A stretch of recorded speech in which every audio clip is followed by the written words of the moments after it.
Hello friends, मेरा नाम नदीम हैदर है। उस वीडियो में हम पढ़ेंगे प्रिविलेज कम्युनिकेशन के बारे में। तो एविडेंस एक्ट में प्रिविलेज कम्युनिकेशन पढ़ेंगे, जो कि आपका सेक्शन 122 से लेके 129 तक हम कवर करेंगे। कि प्रिविलेज कम्युनिकेशन को अगर हम समझें कि क्या है, क्या नई चीज है इसमें, देखिए क्या होता है कि कोर्ट के सामने जब भी कोई भी विटनेस कोई एविडेंस पेश करता है, तो ये कोर्ट डिसाइड करेगा कि जो आपका जो एविडेंस पेश किया जा रहा है कि वो एडमिसेबल होगा या नहीं होगा। तो प्रिविलेज कम्युनिकेशन मतलब कि हम सेक्शन 122 से लेके 129 तक हम उन्हीं सेक्शन के बारे में पढ़ेंगे जिसमें कि विटनेस को कंपेल नहीं किया जा सकता, मतलब उसको फोर्स नहीं किया जा सकता, उस पर दबाव नहीं डाला जा सकता जो विटनेस है उस पर कि कोई भी चीज एविडेंस देने के लिए या डिस्क्लोज करने के लिए कोई भी मैटर, या फिर अगर जो विटनेस है वो खुद भी अपनी तरफ से मतलब कि विलिंगली अपने आप अपनी मर्जी से भी कोई कुछ चीज डिस्क्लोज करना चाहे, कोई किसी तरह का एविडेंस देना चाहे, किसी पर्सन के अगेंस्ट कुछ आपका बताना चाहे, वो परमिट नहीं किया जाएगा कोर्ट के द्वारा।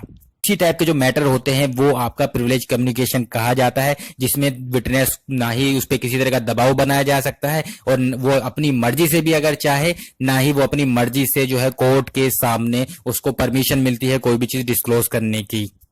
प्रिविलेज कम्युनिकेशन को जो है, जो इसके सेक्शंस हैं उनको दो पार्ट में आपका डिवाइड किया गया है। एक चीज तो ये है कि प्रिविलेज मतलब कि किसी पर्सन को, किसी पर्टिकुलर पर्सन को या आप कह सकते हो ग्रुप को प्रिविलेज देना एक तरह से कि वो इस टाइप का डिस्क्लोज करे या ना करे, मतलब कि उनके ऊपर है। उनको आपने वो एक तरह से अथॉरिटी दे दी कि उनकी मर्जी है, वो प्रिविलेज जो है इसका लें, डिस्क्लोज करें या नहीं करें, वो उनके ऊपर है। तो दूसरे पार्ट में ये है कि आपने प्रोहिबिट कर दिया, मतलब कि आपने उस पर एक तरह से पाबंदी लगा दी कि आप जो है एविडेंस, आप एज ए विटनेस इस पर्सन के सामने जो है इस पर्सन के अगेंस्ट जो एज ए विटनेस पेश नहीं हो सकते।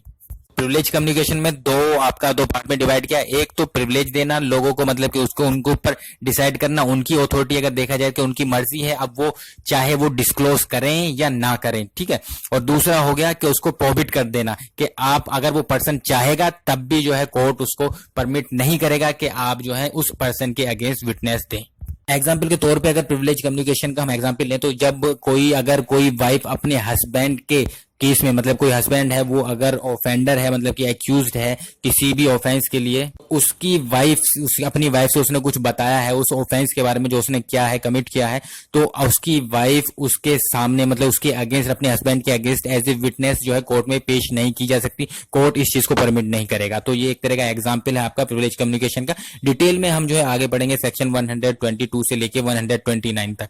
जैसे मैंने आपको बताया सेक्शन 122 से लेके 129 तक है, पर अगर देखा जाए सेक्शन 121 की अगर बात करें तो सेक्शन 121 पर भी एक तरह से जो आपका प्रिविलेज कम्युनिकेशन है वो अप्लाई होता है। हम पहले बात करते हैं तो सेक्शन 121 में क्या दे रखा है। सेक्शन 121 में दे रखा है कि कोई भी जज या कोई भी मजिस्ट्रेट जिस भी केस के अंदर एज ए जज या फिर एज ए मजिस्ट्रेट वो एक्ट कर रहे हैं, उस मैटर के अंदर, उस केस के अंदर उस जज या मजिस्ट्रेट को एक तरीके से बाध्य नहीं किया जा सकता कोई भी क्वेश्चन देने के लिए उसका जो कंडक्ट है उस कोर्ट में उस केस से रिलेटेड। अगर इस सेक्शन को देखें तो ये एक तरह से जो आपके जज हैं, जो आपके जो मजिस्ट्रेट हैं, उनको एक तरह से प्रोटेक्ट करता है। मतलब प्रोटेक्ट कैसे करता है, मतलब कि अगर कोई भी जज या कोई भी मजिस्ट्रेट एज ए मतलब कोई भी पर्सन जो है एज ए जज या एज ए मजिस्ट्रेट एक्ट कर रहा है किसी भी केस में अपने कोर्ट के अंदर, तो उस केस में मतलब उस जज से या उस मजिस्ट्रेट से किसी तरह का क्वेश्चन नहीं पूछा जा सकता कि आपने ये फैसला क्यों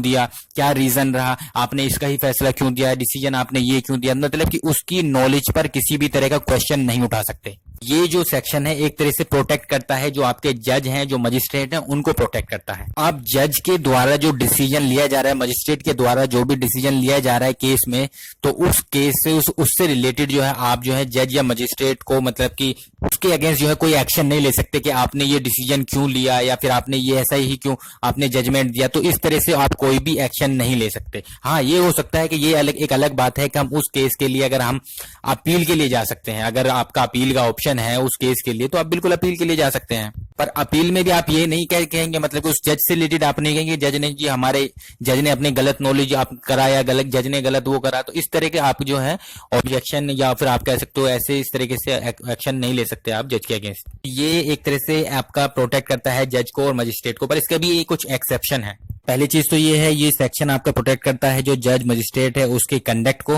और दूसरा जो पर्सन एज ए जज या मजिस्ट्रेट एक्ट कर रहा है उस कोर्ट के अंदर, उसकी नॉलेज में जो भी आपका मतलब कि जो भी मैटर आता है तो फोर्स नहीं किया जा सकता कि मतलब कि वो आपका किसी केस में उस चीज को एज ए विटनेस उसको पेश करे या बताए। एग्जाम्पल के तौर पे अगर बात करें, सपोज करिए कोई जज है, मतलब कि उसके सामने आपका कोई भी मर्डर का केस आ रहा है या कोई भी किसी पर्सन के ऊपर केस आ रहा है, अब वो उसमें एज ए जज एक्ट कर रहा है उसमें केस में। अब सपोज करिए कुछ दिन बाद वो आपका केस जो आपका मतलब कि खत्म हो गया, उसके बाद आपका दूसरा केस आता है कोई भी, तो अब ये नहीं हो सकता कि वो जज उठ के ये जो है एज ए विटनेस खड़ा हो जाए कि ये पर्सन ही गलत है, इसने इसके पर भी वो केस भी चला था मतलब कि पहले मेरे सामने, तो वो उस तरीके से मतलब कि एज ए विटनेस वो पेश नहीं हो सकता, मतलब कि उसको फोर्स नहीं किया जा सकता जज को इस चीज के लिए आप गवाही दो या कुछ ऐसा। कि जैसे मैंने आपको बताया कुछ एक्सेप्शन ये है कि अगर स्पेशल ऑर्डर दिया जा रहा है कुछ कोर्ट के द्वारा, जिसका कि वो जो है जिस कोर्ट के अंदर वो ऐसे एक्ट कर रहा है मतलब कि एज ए जज और एज ए मजिस्ट्रेट, तो अगर वो कोर्ट जो है सबऑर्डिनेट कोर्ट है, अगर जज और मजिस्ट्रेट जो है कुछ कोर्ट में आपका जो है प्रैक्टिस कर रहे हैं और जो कि सबऑर्डिनेट कोर्ट है, तो कुछ जो स्पेशल ऑर्डर के द्वारा कुछ कोर्ट के द्वारा जो है उसको इस चीज का ऑर्डर दिया जा सकता है, उसको यह ये कहा जा सकता है कि आप एज ए विटनेस या फिर आप कह सकते हो कि जो है कोई भी क्लैरिफिकेशन दीजिए डिसीजन पे, तो वो चीज मांगी जा सकती है। फिर दूसरा एक्सेप्शन ये है कि जब एज ए मजिस्ट्रेट वो आपका या फिर एज ए जज जो आपका एक्ट कर रहा है, तो उस टाइम पर उसके प्रेजेंस में अगर कोई भी ऐसा मैटर आपका केस होता है, कुछ भी चीज ऐसी चीज होती है, हैपन होती है, जिसमें कि वो ऐसे आप कह सकते हो कि ऑर्डिनरी पर्सन की तरह आपका जो है वो प्रेजेंट है, तो वो आपका उसके लिए वो मतलब कि वो बन सकता है, विटनेस बन सकता है। एग्जाम्पल के तौर पे हम बात करते हैं, सपोज करिए कि आपका जज है वो बैठा है, उसके कोर्ट में जो है मतलब कि केस चल रहा है कोई भी मर्डर का, ठीक है, तो एक्यूज होता है मतलब कि वो उसके कोर्ट के सामने ट्रायल के टाइम पर ही क्या करता है, एक्यूज आपका उसको ज्यादा प्रोवोक हो जाता है, कुछ भी हो जाता है, वो जाके उठा के मतलब किसी वकील को या किसी भी पर्सन को मारने लगता है, या उसका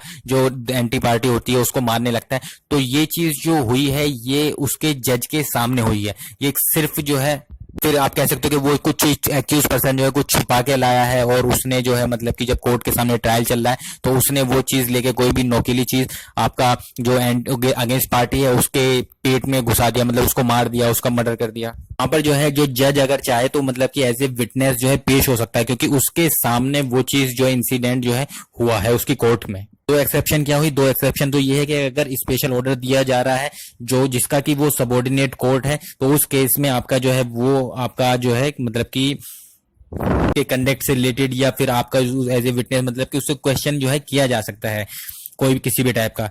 और दूसरा एक्सेप्शन क्या, दूसरा एक्सेप्शन ये है कि उसकी ऑक्यूरेंस के सामने मतलब उसके प्रेजेंस में आपका कोई भी मैटर होता है, कोई भी ऐसा इंसिडेंट होता है उसके सामने, जब वो एज ए जज जो है या फिर एज ए मजिस्ट्रेट एक्ट कर रहा है, तो ये आपका एक्सेप्शन है। इसमें एग्जाम्पल इलिट्रेशन भी दे रखा है। इलिट्रेशन में अगर एक्सेप्शन की बात करें तो एक्सेप्शन का ये है कि ये जो है एक्यूज पर्सन है जो कि कोर्ट के सामने क्या करता है, वो मर्डर कर देता है, मतलब कि पुलिस ऑफिसर है उसका, तो बी है मतलब कि जो आपका जज है जो एज ए सेशनल जज आपका एक्ट कर रहा है उस कोर्ट के अंदर, तो वो बी से जो है एग्जामिन कर सकते हैं मतलब इस चीज के लिए कि क्या हुआ है कोर्ट में, क्या किस तरह से हुआ, तो उसके ऑक्यूरेंस के बारे में, तो एज ए विटनेस जो है वो पेश किया जा सकता है। और दूसरा इसमें जो एग्जाम्पल है लिटरेशन दे रखा है, बी इसमें दे रखा है कि ए जो है वो एक्यूज पर्सन है जो कि कोर्ट के सामने जो मतलब सेशन कोर्ट है, सेशन कोर्ट में वो गलत एविडेंस देता है बी के सामने, बी जो कि एक मजिस्ट्रेट है। बी से ये नहीं पूछा जा सकता कि मतलब कि ए ने क्या आपका जो है मतलब कि क्या एविडेंस दिया, तो इस बारे में जो है इंक्वायरी नहीं की जा सकती,